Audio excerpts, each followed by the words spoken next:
Soldados da Luz, Guardiões das Virtudes. Hoje é o dia 1º de novembro de 2023, uma quarta-feira. Hoje nós estamos no ritual 1, primeiro ritual de novembro. Nós estamos no ritual 85 de 2023, no ritual 235 do Instituto das Virtudes, da Ayahuasca e do Sol. O tema de hoje é o dia, né, de Todos os Santos e o dia de Finados. Por que nós temos o dia de Todos os Santos? Porque no calendário, né, da Igreja Católica, né, que tem os santos, não caberia todos os santos. Tem mais de 365 santos. Né? Então, cada dia é um santo. Tem o dia de Santa Bárbara, o dia de São Francisco, o dia de São João, que é mais comemorado, né? O dia de São Pedro, o dia de Santo Antônio. E tem alguns santos que não tem o dia, né? Não caberia, né? Porque são muitos santos. Além dos santos que são beatificados, canonizados pela igreja, tem os santos, né? Que são os santos evangélicos, que não tem esse processo de reconhecimento, de reconhecer. Olha quantas centenas e milhares de santos nós temos, né? Que ninguém sabe, são santos anônimos, né? Então esse dia é dedicado a esses santos, né? Que não está no calendário, que não tem um dia para comemorar. Então é de todos os santos. Por isso que esse ritual de hoje foi tão especial, né? Porque hoje aqui nós tivemos a presença de tantas pessoas, né, que fizeram o trabalho de evolução espiritual. O que é um santo? O que é um profeta? O que é um Deus? Qual que é a diferença entre eles? É só o título. Em cada época, em cada povo, em cada região se dá um nome diferente. Os deuses egípcios, quem que eram os deuses egípcios? Eram os santos de hoje, né? Eram os santos. Eu estive lá nessa época da Idade de Ouro no Egito, e nesse período aí eu passei por esse processo de santificação. Né? Lá na Atlântida, eu também passei por esse processo. Eu não, né? O meu pai, porque a minha parte aqui física do personagem dessa época, daqui a pouco vai ser cremado, não vai sobrar só cinza. Que eu ainda não falei para onde vai, né? Mas o que vai sobrar? Então, quem que estava no Egito? Quem que estava na Atlântida? É a centelha divina, que nasceu naquela época, com o corpo daquela época. Então, naquele período, eu tenho bastante recordação já. Então, nós fizemos um trabalho de autorrealização, de evolução espiritual. E tornamos deuses, viramos deuses na Atlântida, viramos deuses no Egito. Aqui tem um deus do Egito, ó, o Anubis, que cuida do Tribunal da Justiça Divina. Depois recebeu outros nomes na Grécia, em Roma recebeu outro nome, na Índia tem um outro nome, é o mesmo Deus com outro nome. Os vikings também têm o Deus da morte. Todos os povos têm o Deus da morte, que cuida dos mortos. Então, conheci todos esses deuses aí. Qual é a diferença do Anubis e do Francisco de Assis? Os dois fizeram um trabalho de autoevolução, de subir degraus e degraus da escada da evolução. Só que um é chamado de Deus, outro é chamado de santo. Existe diferença entre os dois no nível da hierarquia? Não existe diferença nenhuma. O Anubis fez o trabalho, né, chegou no grau máximo, né, nessa época. O Francisco de Assis também, ele e a Santa Clara, né, também fizeram o mesmo trabalho de alquimia sexual. Todos os deuses, todos os santos, todos os profetas fizeram alquimia sexual. Se você quiser se tornar um deus, um santo, um profeta, tem que descer a nona esfera. E o Francisco de Assis e a Santa Clara faziam alquimia sexual, sabe aonde? Lá numa caverna, no leprosário. Quem sabe disso? Eu sei porque eu fui lá e vi. Então eu sei. Mas procura livros aí, filmes. Você vê no filme Irmão Sol e Irmão Lua eles se encontrando, né? Em vários momentos, né? Lá durante o filme, desde criança, cresceram juntos, passaram a infância junto. E aí se namoraram, se apaixonaram, e aí foram, quando deu 18 anos, eles começaram a fazer alquimia lá na caverna, no leprosário. Então lá ninguém incomodava eles, eles iam lá, né? Eles eram amigos dos leprosos, levavam pães lá para eles. E assim fizeram o trabalho do que nós chamamos de segunda montanha. Segunda montanha e terceira montanha. E aí se evoluíram e chegaram no grau que chegaram, né? Tá aqui, ó, Francisco de Assis. Só que a Santa Clara nós tínhamos um aí, acho que era da Flávia, ela levou, né? Quem quiser doar uma Santa Clara, nós estamos aceitando para ficar o casal, né? Certinho. Então, esse mesmo trabalho foi feito no Egito, foi feito na Grécia antiga, foi feito na Índia antiga, na China, nos vikings, em todos os povos aqui, os incas, os astecas, os maias sabiam. Tem desenhos, né? Tem gravuras que mostram. É o trabalho de evolução, de autorrealização do ser, né? Com nomes diferentes, em épocas diferentes, povos diferentes, para falar do mesmo, da mesma situação, né? Do mesmo processo de evolução que todos nós somos convocados pelo nosso Pai e a nossa Mãe Divina para fazer. Então esse é o santo. O Moisés foi lá para o deserto, ficou lá 40 anos se preparando. E quando ele foi enfrentar o faraó, ele foi com o cajado, que é o símbolo da energia sexual na coluna, e fazia prodígios. Ele batia aquele cajado assim, ó, abria o mar, jogava pragas, né, surgia gafanhoto do nada, as águas virou sangue. São prodígios, né, de quem está no trabalho da evolução, né? É difícil? Não é, é simples. Aqui já teve duas oportunidades que eu parei a chuva. Eu fui ali fora e parei a chuva, assim, ó, né? E aí, quando nós terminamos a atividade, caiu aquele chuvaréu, né? Eu já fiz isso em algumas oportunidades, mas não para se exibir, para se exaltar, porque quem sou eu? Sou nada mais que uma folha de uma árvore que cai.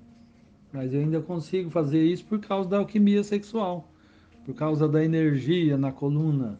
Outro dia eu olhei assim de cima para baixo e vi aquele chaminé na minha coluna, aquele fogo subindo, aquelas labaredas assim. Então, é fácil de fazer? É fácil, é simples, simples. A complicação vem com a nossa mente que coloca dificuldade e empecilhos, mas é muito, muito simples esse trabalho, né? Então, por isso, hoje é o dia de todos os santos, dessas pessoas que se dedicaram a fazer esse trabalho. Veja a Madre Teresa de Calcutá, a mulher morreu pele e osso. Ela não comia, todo o alimento que vinha para ela, ela doava para os pobres. E hoje tem gente aí, eu vi outro dia na internet, pessoas questionando a Madre Teresa de Calcutá, falando dela, falando mal. Para que não pega e não vai fazer jejum? Vira pele e osso aí, doa sua comida, toda a sua comida para os pobres, para as pessoas que não têm o que comer, e vai morar naquela condição que ela vivia lá em Calcutá, na Índia. Ué, vai fazer isso. É fácil ficar atrás de uma mesa escrevendo e criticando as pessoas, né? Eu já vi crítica a tantas pessoas que trabalharam pela humanidade, que doaram a sua vida. Aqui no Brasil nós temos a irmã Dulce. Olha, morreu pele e osso também aquela mulher. Tanta caridade, tanto jejum. São pessoas que são santas. Se fosse na época do Egito, seriam deuses. Deuses iam se chamar de deuses. Se fosse na Grécia Antiga, também ia ser chamada de deusa, né? E eu quero falar também dos mortos. Amanhã é dia de finados, amanhã não, hoje já, né? Olha, desde criança eu tenho encontrado pessoas desencarnadas e encaminhado elas, porque esse é o trabalho do meu ser. Um dos trabalhos dele é encaminhar os mortos para o Tribunal da Justiça Divina ou para um determinado lugar lá de espera. Mas as pessoas no mundo espiritual elas estão adormecidas. Né? Amanhã, nesse dia nós vamos ter amanhã, né, o dia de finados. Então esse dia ele foi para quê? Para você lembrar dos mortos. Porque passa um determinado tempo, você esquece dos seus pais. Eu não tenho mais pai nem avós, todos já foram para o mundo espiritual. Mas o dia de finado é para lembrar que eles existiram. Senão, a pessoa passa 1 ano, 2 anos, 10 anos, 50 anos e não lembra mais. Mas eles estão lá no mundo espiritual, vivinhos. A vida começa depois que você desencarna. Conhece o processo da lagarta? Do casulo? Então esse é o nosso processo. Olha a borboleta que linda que é, colorida. E sai voando, voando, né? A lagarta voa? Não. Ela é bonita? Não. Então nós somos a lagarta, gente. Os extraterrestres não vêm perto de nós porque eles veem a gente como uma lagarta, como um bicho horrível, terrível. Né? Então eles ficam meio afastados, assim, igual a gente fica da lagarta, né? Você vê uma lagarta assim, você fica. Ai, que bicho horrível, que bicho feio. Então assim somos nós. Quando que nós vamos virar borboleta e sair voando por aí, belo e formoso, radiante? Em que momento? Depois que você desencarna, né? Que você larga o corpo de lagarto e vira borboleta, né? Então é nesse momento. Então no dia de finados, então vamos lembrar dos nossos falecidos. Não precisa chorar, porque se você chora, você traz eles de volta. Outro dia veio uma amiga nossa que morreu de Covid pedir para mandar um recado para a família dela, porque eles estavam chorando muito e postando foto nas redes sociais, e ela estava recebendo toda aquela energia e toda aquela dor, e aí ela voltava de novo para cá. E aí eu liguei, né, para a irmã dela, que inclusive é evangélica, falei, nossa, a menina não vai aceitar, né? Mas daí eu expliquei no mínimo detalhe como ela veio, a roupa que ela estava vestindo, como ela falou, palavras que nem eu sabia, né? Comecei a usar umas palavras que ela me falou, que a irmã ficou chorando lá do outro lado do telefone, né? Falei, ó, esse recado é para você, para os teus irmãos e para a filha dela. Aí encontrei a filha dela outro dia e falei, a tua tia mandou o recado para você? Mandou. E aí eu contei mais um pouco, né? E aí a mãe dela ficou em paz, porque daí eles pararam de chorar, de pôr foto, né? Postar foto e tal. Então, não é para chorar, nem lamentar, nem nada. Só tem aquela recordação, né? Do amor que. Eu tenho o amor, a recordação do amor do meu pai. Inclusive, um dos motivos que motivou também eu abrir o instituto foi esse. Porque o meu pai morreu vítima do álcool com 38 anos. E eu era seminarista nessa época, né? Eu fui para o seminário com 15 anos. Então, 15, 16, 17 anos estava lá. Quando aconteceu, né, o evento que ele desencarnou, e eu me senti impotente. Com 14, 15, 16 anos, me senti impotente. Eu queria ajudar. Porque eu via o desespero dele, querendo largar daquela maldição desse álcool. Ele foi internado várias vezes, voltava, ficava 6 meses, 3 meses, e depois voltava de novo, porque esse demônio ele escraviza mesmo a pessoa. Ele faz a pessoa de cavalo. Então não é para chorar, pra se lembrar. E o cemitério, pessoal, o cemitério lá tem túneis. Eu fui no cemitério Jardim da Saudade à noite, né, pela viagem astral e vi aqueles túneis que tem lá embaixo, assim, ó. Túneis que vai, túneis que cruza, assim. E aí naqueles entroncamentos tem umas capelinhas onde ficam os demônios. E lá no meio, lá onde fica o cruzeiro, lá onde tem aqueles pés de manga ali, embaixo tem uma capela maior, assim. E lá tem um trono onde fica o dono do cemitério, que é um demônio já com uma hierarquia, né? E aí, aquelas capelinhas menores, ficam os demônios soldadinhos, né? Que não tem hierarquia, a serviço daquele demônio, catando toda a energia ectoplasma dos corpos. Então, amanhã, dia de finados, quem for no cemitério, faça assim. Na hora que você entrar, você pede permissão para o dono do cemitério. Presta atenção.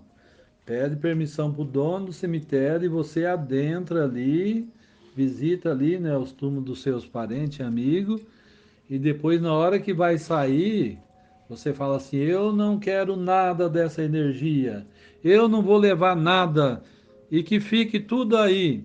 E aí arrasta o pé esquerdo e vai falando. Arrasta o pé direito e vai imaginando que você está jogando aquela energia para trás.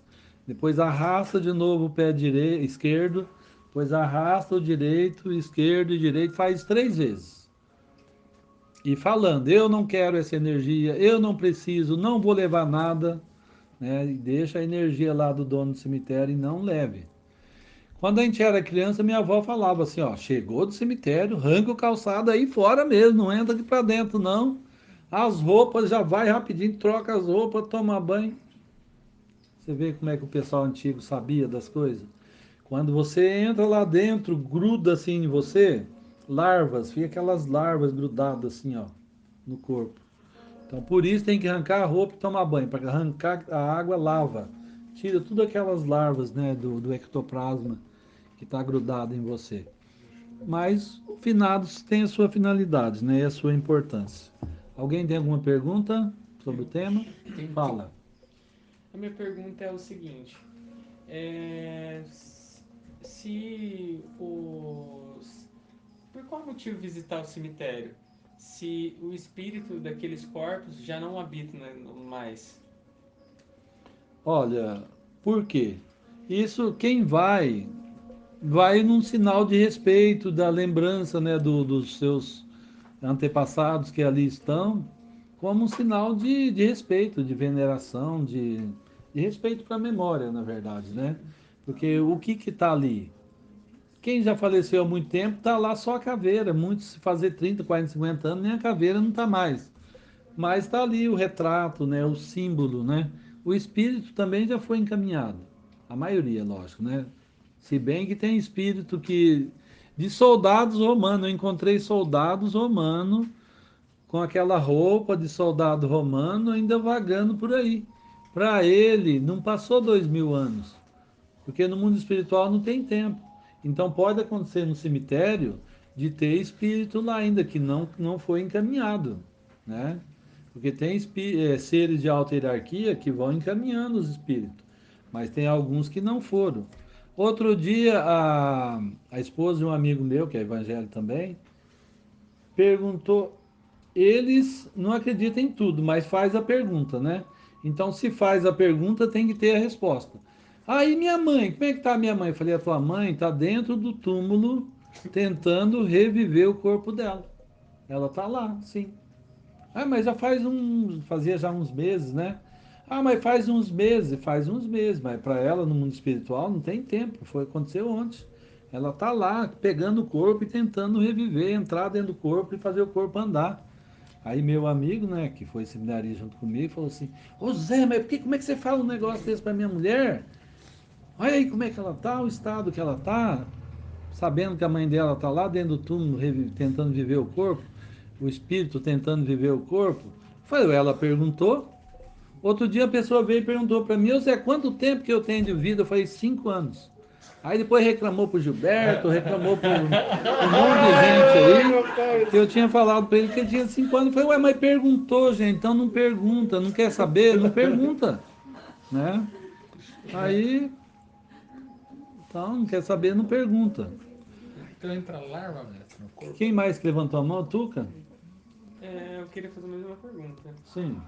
Por que, se nós temos que cultuar o espírito, por qual razão a gente vai dar culto ao corpo que já está desencarnado, só os restos mortais? Se a gente não tem que respeitar o espírito e agradecer ao espírito, não ao corpo.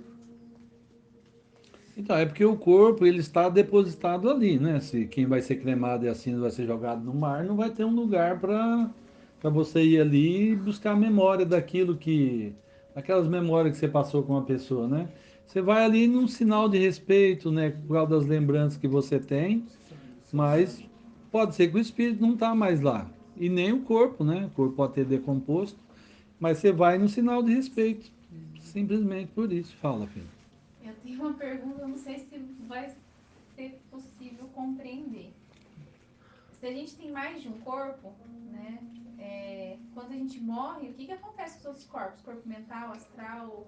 O que acontece? Os corpos superiores que são criados pela alquimia sexual, esses corpos permanecem. Veja bem, o corpo que eu tenho utilizado para viagem astral é o corpo construído na Atlântida. Desde criança eu me vejo um mundo espiritual bem maior que todo mundo. E eu ficava, mas por que que...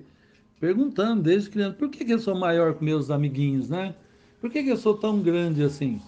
E aí foi passando a adolescência e a juventude, aí eu fui perguntar, falei, mas por que eu sou grande assim? Aí que me veio a resposta, né? É um corpo astral construído na Atlântida, como lá a gente era alto, grande, né? Então, por analogia, o corpo astral também acompanha, né, o corpo físico.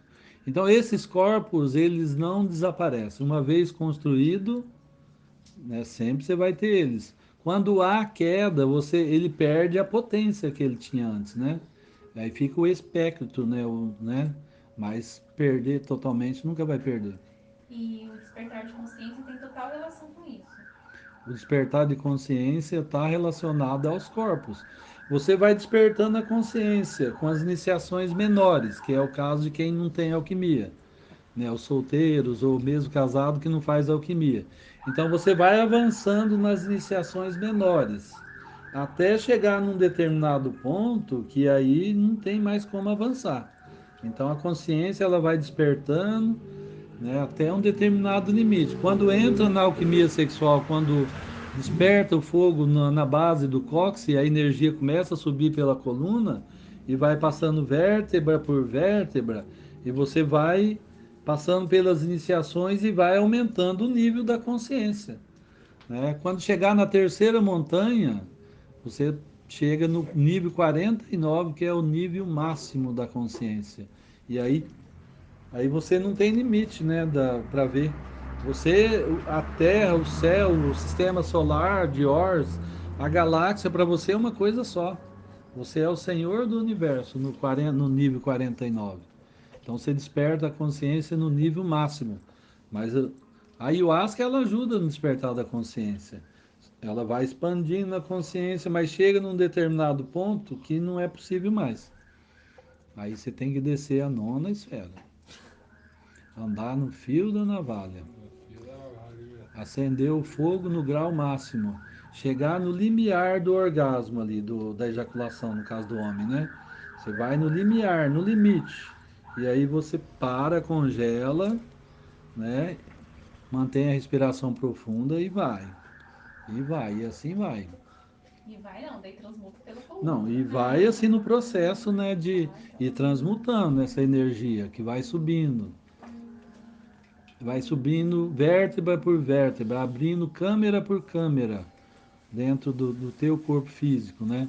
E por conseguinte nos outros corpos também sutis. Corpo astral, corpo mental, corpo causal, corpo búdico, corpo átmico. Acho que deu por hoje, né? Se eu vou fazer os agradecimentos, alguém tem alguma pergunta? Não tem mais?